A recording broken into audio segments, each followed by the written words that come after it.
इस वीडियो में हम आपको अपरंपरागत स्रोत के बारे में बताएंगे और खनिजों का संरक्षण के बारे में भी पढ़ाएंगे। ऊर्जा के स्रोत परंपरागत और अपरंपरागत। परंपरागत कोयला, पेट्रोलियम, गैस, ये परंपरागत कहलाते हैं। और अपरंपरागत सौर ऊर्जा, पवन ऊर्जा, ज्वारीय तरंग ऊर्जा, भूतापीय ऊर्जा, नाभिकीय ऊर्जा, जैव ऊर्जा, ये सब अपरंपरागत सोर्स है। परंपरागत को इस्तेमाल करिए, वो खत्म हो जाएंगे, उनसे प्रदूषण भी होता है और वो हर जगह नहीं पाए जाते हैं।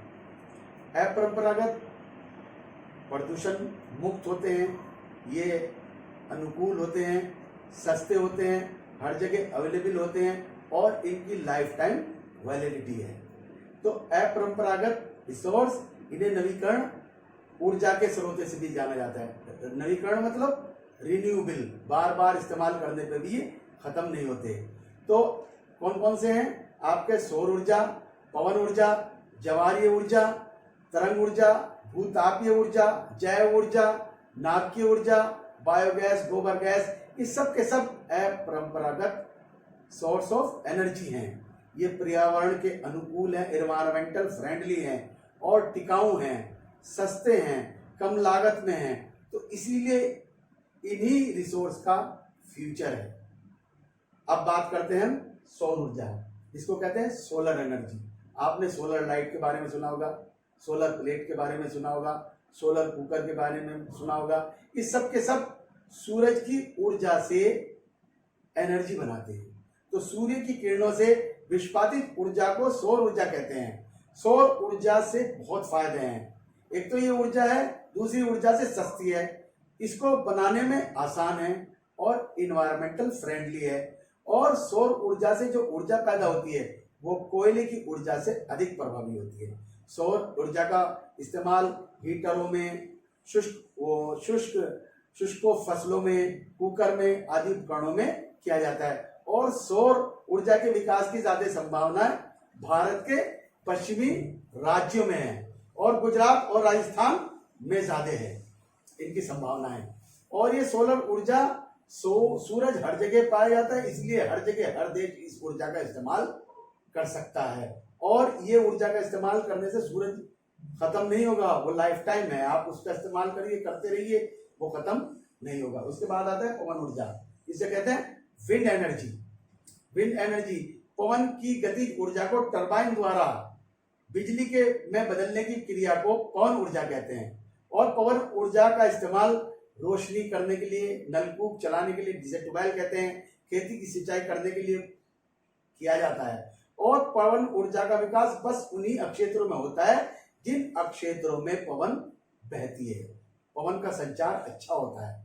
तो पवन भारत में जो है पवन ऊर्जा का विकास ज्यादातर गुजरात, महाराष्ट्र, कर्नाटक राज्यों में हुआ, क्योंकि यहाँ पवन अच्छी बहती है। और हमारे देश में पवन ऊर्जा की कुल उत्पादित अक्षमता 5000 मेगावाट है। इसमें से 1/4 ऊर्जा को हम आसानी से इस्तेमाल में लाया जा सकता है। और पवन ऊर्जा से जो ऊर्जा मिलती है वो प्रदूषण मुक्त होती है, कोई पोल्यूशन नहीं होता, क्योंकि कोयले और तेल से जो ऊर्जा मिलती है वो प्रदूषण वाली होती है और इस्तेमाल से खत्म भी हो जाता है। मगर इसके इस्तेमाल से ये खत्म भी नहीं होता। इसकी जो ऊर्जा होती है वो आपकी प्रदूषण मुक्त रहती है, प्रदूषण रहित रहती है और लगातार मिलने वाली ऊर्जा है। उसके बाद आते हैं आप ज्वारीय तथा तरंगीय ऊर्जा, इसे कहते हैं टाइडल एंड वेव्स ऊर्जा। ये जो ऊर्जा है ये आपकी महासागरीय धाराओं से होती है। जिस देश में महासागरीय धाराएं पाएंगी, ये सागरीय धाराएं होंगी, उसी देश में ये ऊर्जा पाई जाएगी। इस ऊर्जा की ज्यादा संभावना भारत के पश्चिमी तट पे है।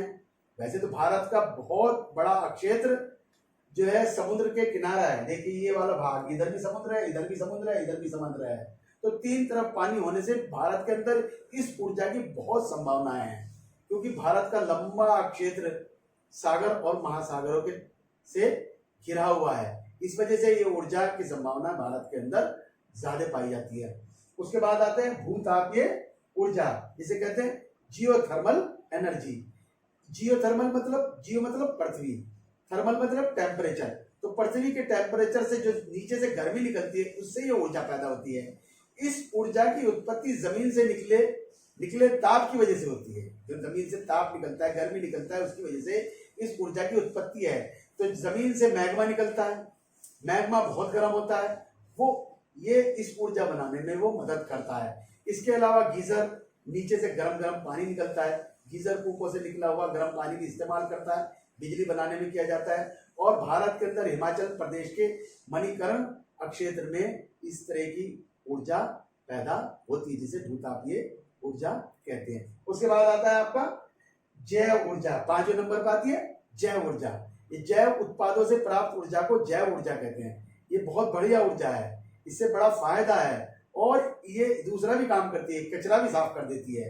जैव ऊर्जा से मतलब जो खेती के बचे हुए अवशेष हैं, नगर पालिका कचरा है, सबका इस्तेमाल करती है और इस कचरे से, कूड़े से ये बिजली पैदा होती है और इसके माध्यम से, ताप के माध्यम से खाना पकाने में किया जाता है। ये एक बहुत ही फायदेमंद प्रणाली है और ऊर्जा के उत्पादन के साथ साथ कचरा भी साफ करती है और साफ सफाई भी करती है और प्रदूषण भी नहीं होता इससे बिजली से, और सस्ती भी पड़ती है। और कचरा आजकल की बहुत बड़ी समस्या है, उसकी भी सफाई कर देता है।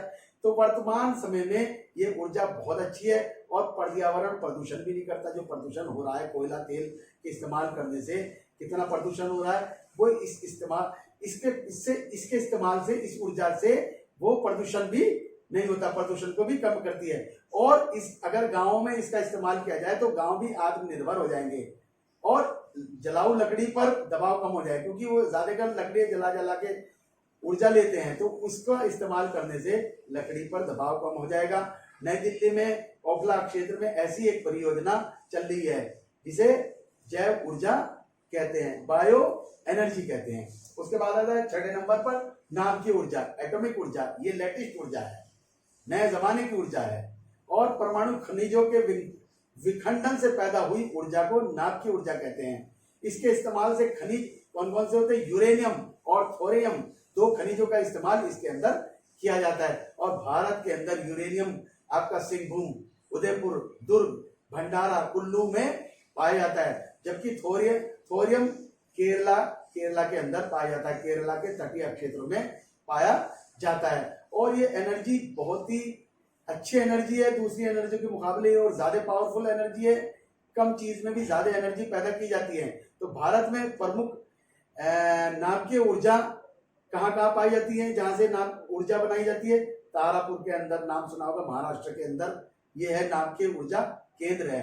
रावत भाटा राजस्थान के अंदर है। नरोरा आपके उत्तर प्रदेश के अंदर पाया जाता है। कलापक्कम तमिलनाडु के अंदर, कैगा कर्नाटक में, काकरापाड़ा गुजरात में। ये सब के सब प्रमुख नाभिकीय ऊर्जा केंद्र हैं। 6 नाभिकीय ऊर्जा केंद्र भारत के अंदर पाए जाते हैं। और उसके बाद आता है खनिजों का संरक्षण। अब हमें खनिजों का बचाव भी करना जरूरी है, क्योंकि कोयला, तेल, गैस तो ऐसे हैं जिनका इस्तेमाल करिए वो खत्म हो जाएंगे। तो ऐसे खनिजों का तो हमें बहुत ही जरूरी है संरक्षण करना, क्योंकि लगातार विकास के लिए खनिज होना जरूरी है, मिनरल्स का संरक्षण जरूरी है, क्योंकि इनके बगैर काम नहीं चलता, ना देश का विकास होता, ना उद्योग का विकास होता। तो आर्थिक विकास के साथ हमें पर्यावरण को भी साफ रखना है, तो ऐसे में खनिजों का संरक्षण बहुत जरूरी है। जैसे हम पवन ऊर्जा और सौर ऊर्जा का ज्यादा इस्तेमाल करें, कोयला, तेल और गैस का कम इस्तेमाल करें। दूसरे, इसके अलावा हमें और भी चीज करनी चाहिए कि धात्विक खनिज जैसे आपका मैग्नीज, लोहा, तांबा, इनका स्क्रैप का इस्तेमाल करना चाहिए। जो कबाड़ी लेके जाता है, रद्दी माल हो जाता है, जो घरों के अंदर से निकाल दिया जाता है, उसका इस्तेमाल इनमें करना चाहिए, क्योंकि भारत के अंदर खास तौर से ऐसी धातुएं, तांबा, सीसा, जस्ता, इनके भंडार बहुत कम है। तो इनका तो बहुत ही जरूरी है कि हम इस्तेमाल स्क्रैप का करें, तो इस तरह से हम उसको बचा सकते हैं। और दूसरे, कम पाई जाने वाली धातुओं की जगह दूसरी धातुओं का इस्तेमाल करना चाहिए, तो उससे उनकी खपत घटेगी। जो भारत के अंदर धातुएं कम मिलती हैं उनका इस्तेमाल कम करें, ये उनकी जगह दूसरों का इस्तेमाल करें, उससे उनकी खपत घट जाएगी। और दूसरे, जो युद्ध संबंधी है, सामरिक और कम पाए जाने वाले खनिजों का निर्यात रोक दे। दूसरे देशों को भी बहुत सारे देश निर्यात करते हैं, हमारा खुद ही देश लोहा दूसरे देशों को निर्यात करते हैं, इसको हमें तुरंत बंद कर देना चाहिए निर्यात को, वरना क्या होगा, खत्म हो जाएगा। और ताकि संसाधनों का इस्तेमाल लंबे समय तक कर सके। ये अपरंपरागत सोर्स ऑफ एनर्जी, ये आने वाले भविष्य हैं। इनका इस्तेमाल करते रहिए, लाइफ टाइम करते रहिए, खत्म ना होने वाले।